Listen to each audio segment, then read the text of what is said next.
আসসালামু আলাইকুম, সবাইকে স্বাগতম। প্রিয় শিক্ষার্থী বন্ধুরা, আজকে আমি এই যে আইসিটি বিষয়ের এই ধরনের লজিক ফাংশন থেকে লজিক সার্কিট কিভাবে অঙ্কন করব সেটা আলোচনা করব খুব সহজ নিয়মে। এখানে প্রথমে ইনপুট কি আছে দেখবো। ইনপুট আছে এ আছে, বি নট আছে, সি আছে, এ বি সি তিনটা আছে। ইনপুট লাইনগুলো আগে ঠিক করব আমরা।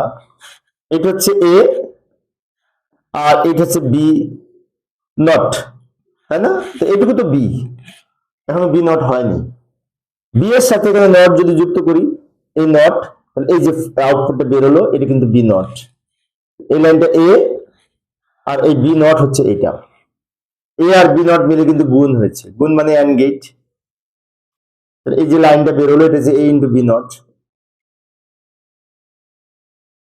এবার এইটার সাথে যোগ হবে সি। সি একটা লাইন টেনে নিলাম। এরপর এই দুটো মিলে গিয়ে যোগ হয়েছে না, যোগের জন্য অর গেট।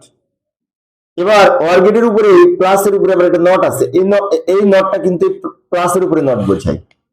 কেন প্লাসের উপরে নট বোঝায় অনেক শিক্ষার্থী মনে হতে পারে, কেন এই গুণের উপরে নট হবে না কেন? কারণ আমাদের গুণ এবং প্লাস যদি থাকে, সবার শেষে যেটা অঙ্কন করব তার উপরে এই নটটা, এই বড় নটটা আমরা ব্যবহার করব। আমরা সবার শেষে যেটা অঙ্কন করব সেইখানে এই নটটা ব্যবহার করব, তাহলে এই টোটালের উপরে প্রভাব পড়বে। এখন এই প্লাসের উপরে আমরা এই নটটা ব্যবহার করব। এই যে আউটপুটটা বের হলো এটা হচ্ছে এই টোটাল এক্স এর মান।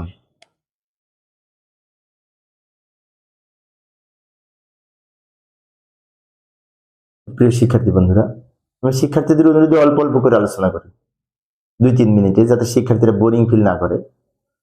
পরের ক্লাসটি দেখার আমন্ত্রণ রইল। খুদা হাফেজ।